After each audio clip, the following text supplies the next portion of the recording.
From the Californian desert to the heat and humidity of the Florida coast. Miami Beach, baby.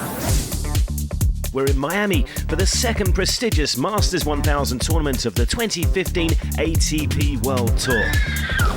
While across town, the city's famous South Beach is as vibrant as ever. Over on Key Biscayne, the giant stadiums at the Crandon Park Tennis Center are awaiting this annual pilgrimage of the world's greatest players at the Miami Open, presented by Ital. And with only Roger Federer absent from the roll call of ATP's superstars, Miami tennis fans have quite a treat in store. Rafa Nadal, a four-time finalist in Florida, would look to address that frustrating statistic. But the Spaniard is still searching for top form, having lost to Milos Raonic in the quarterfinals in Indian Wells last week.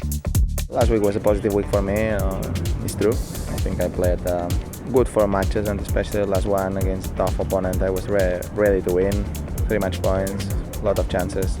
It was not my day. At the end of the day, a little bit unlucky. Hopefully that loss helped me and gave me confidence. World number 4 Andy Murray, meanwhile, boasts an Australian Open runner-up result and a run to the Indian Wells Final Four already in 2015. But suspicion remains there is still more to come from the 2-time Miami champion.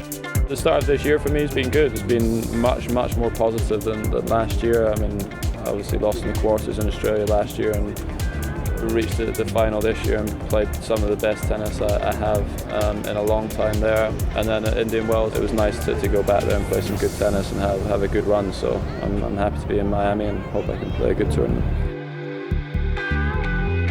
And a familiar face was welcomed back at the tournament's regular meet and greet with some of Miami's most famous residents. After a year away from the sport and one aborted return in January, Juan Martín del Potro is back, and the Tower from Tandil isn't just in town to play with dolphins. Well, I'm so excited to get into the court on Thursday. Just being here means very special things for my life, and I think I will be ready for play tennis again. That's a matter of the score on my first round, but if I stay healthy, I will play for more years of tennis, and that's what I want. Thanasi Kokkinakis is one of a clutch of young Australians breaking into the sport's top level. The 18-year-old faced experienced Argentine Carlos Burlock in their first-round clash on Stadium Court. Kokkinakis had a fine run to the 4th round in Indian Wells last week, but took some time to find his rhythm on his Miami debut, fighting back admirably after dropping the opening set. Creative, well employed. After calling for a medical timeout for a sore hip late in the 3rd, though, the Australian never really recovered. It was Burlock who was closing in on a second-round berth. And it's done. The first hard-court match win of 2015 for Carlos Burlock. Plenty of local interest as well on this busy day of first-round action. Jack Sock, one of a number of Florida-based players, taking on Japan's Go Soeda. The American number 5 returned to competitive action in Indian Wells after hip surgery in December, reaching the 4th round in singles and winning a maiden Masters 1000 doubles title. His momentum has been maintained to the East Coast. It was a controlled performance throughout from Sock. The match seen out in straight sets, 6-3, 6-4, the final score. Finishes with the exclamation point emphasis with his 5th ace of the day. 6-3.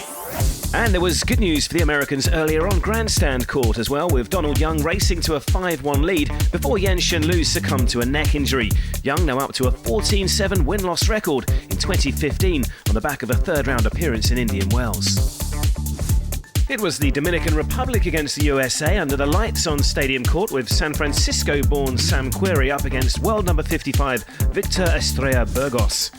Querrey, competing here for the 10th time, has yet to win back-to-back matches in Miami, but the American number 2 was in control early, taking the opening set 6-4 and looking strong again in the second. A break to the good early, the home hero was well on his way to a comfortable opening round victory. Oh, it was a wicked return, but Querrey was on his horse.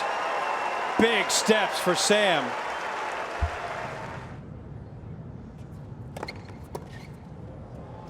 And that does it.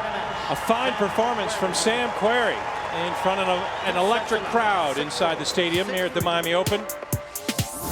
So the 31st edition of the Miami Open is up and running. Plenty more to come though from Key Biscayne. First round action continues tomorrow.